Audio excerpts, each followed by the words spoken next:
అపోస్తలుల కార్యములు 27వ అధ్యాయము.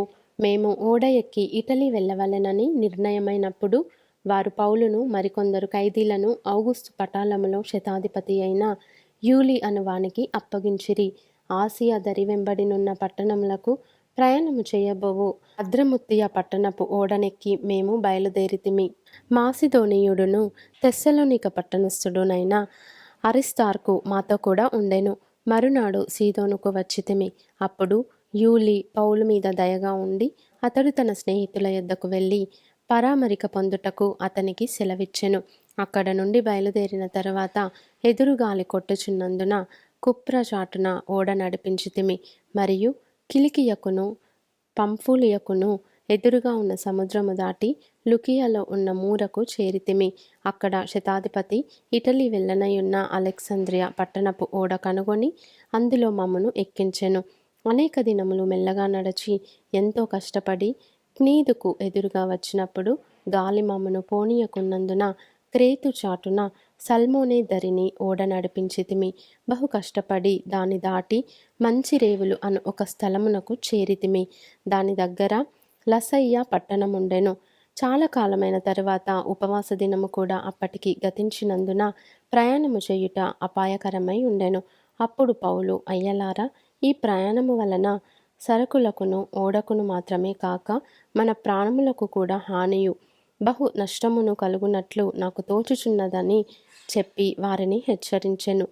అయినను శతాధిపతి పౌలు చెప్పినది నమ్మక నావికుడును ఓడ యజమానుడును చెప్పినదే నమ్మెను. మరియు శీతకాలము గడుపుటకు ఆ రేవు అనుకూలమైనది కానందున అక్కడ నుండి బయలుదేరి ఒకవేళ శక్యమైతే ఫీనిక్సునకు చేరి అక్కడ శీతకాలము గడపవలెనని ఎక్కువ మంది ఆలోచన చెప్పిరి. అది నైరుతి వాయవ్య దిక్కుల తట్టుననున్న క్రేతు రేవై ఉన్నది. మరియు దక్షిణపు గాలి మెల్లగా విసరుచుండగా వారు తమ ఆలోచన సమకూడినదని తలంచి లంగరెత్తి క్రేతు దరిని ఓడ నడిపించిరి. కొంచెము సేపైన తరువాత ఊరకులోను అను పెనుగాలి క్రేతు మీద నుండి విసరెను. దానిలో ఓడ చిక్కుకొని గాలికి ఎదురు నడవలేకపోయినందున ఎదురు నడిపించుట మాని గాలికి కొట్టుకొని పోతిమి. తరువాత కౌద అనబడిన ఒక చిన్న ద్వీపము చాటున దాన్ని నడిపింపగా పడవను భద్రపరుచుకొనుట బహు కష్టతరమాయెను. దానిని పైకెత్తి కట్టిన తరువాత త్రాళ్ళు మొదలైనవి తీసుకొని ఓడ చుట్టూ బిగించి కట్టిరి. మరియు సూర్తిసను ఇసుక తిప్ప మీద పడుదుమేమో అని భయపడి ఓడ చాపలు దింపివేసి కొట్టుకొని పోయిరి. మిక్కిలి పెద్ద గాలి కొట్టుచున్నందున మరునాడు సరకులు పారవేయసాగిరి. 3వ దినమందు తమ చేతులారా ఓడ సామగ్రి పారవేసిరి.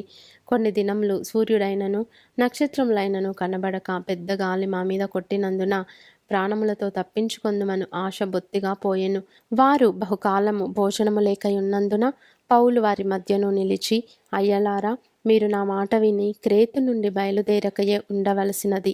అప్పుడీ హానియు నష్టమును కలుగకపోవును. ఇప్పుడైనను ధైర్యము తెచ్చుకొనుడని మిమ్మును వేడుకొనుచున్నాను. ఓడకే గాని మీలో ఎవని ప్రాణమునకును హాని కలుగదు. నేను ఎవని వాడను, ఎవనిని సేవించుచున్నానో ఆ దేవుని దూత గడిచిన రాత్రి నా యొద్ద నిలిచి, పౌలా, భయపడకుము, నీవు కైసరు ఎదుట నిలువవలసి ఉన్నది. ఇదిగో, నీతో కూడా ఓడలో ప్రయాణమైపోవచ్చున్న వారందరినీ దేవుడు నీకు అనుగ్రహించి ఉన్నాడని నాతో చెప్పెను. కాబట్టి అయ్యలారా, ధైర్యము తెచ్చుకొనుడి. నాతో దూత చెప్పిన ప్రకారము జరుగునని నేను దేవుని నమ్ముచున్నాను. అయినను మనము కొట్టుకొని పోయి ఏదైనా ఒక ద్వీపం మీద పడవలసి ఉండునని చెప్పెను.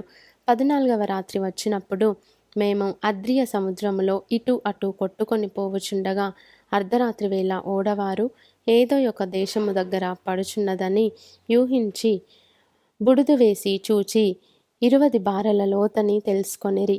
ఇంకను కొంత దూరము వెళ్ళిన తరువాత మరలా బుడుదు వేసి చూచి 15 బారెల లోతని తెలుసుకొనిరి.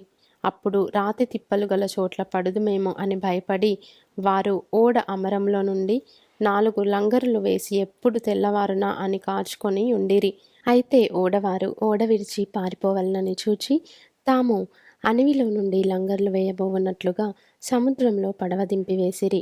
అందుకు పౌలు, వీరు ఓడలో ఉంటేనే గాని మీరు తప్పించుకొనలేరని శతాధిపతితోనూ సైనికులతోనూ చెప్పెను.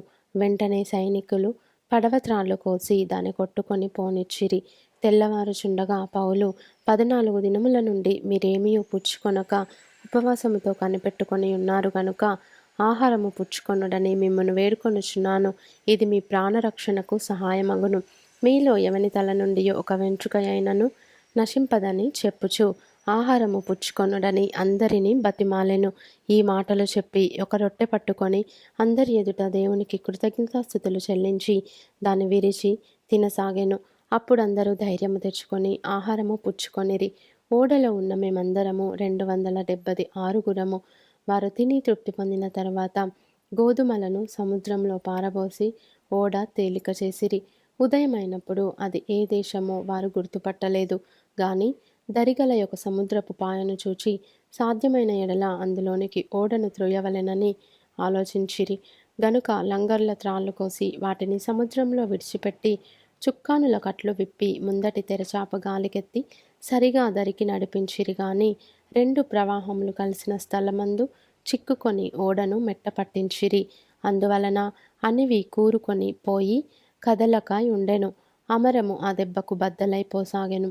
ఖైదీలలో ఎవడును ఈదుకొని పారిపోకుండునట్లు వారిని చంపవలెనని సైనికులకు ఆలోచన పుట్టెను గాని శతాధిపతి పౌలును రక్షింపనుద్దేశించి వారి ఆలోచన కొనసాగనీయక మొదట ఈదగలవారు సముద్రంలో దుమికి దరికి పోవలెననియు కడమ వారిలో కొందరు పలకల మీదను కొందరు ఓడ చెక్కల మీదను పోవలెననియు ఆజ్ఞాపించెను. ఈలాగు అందరూ తప్పించుకొని దరిచేరిరి.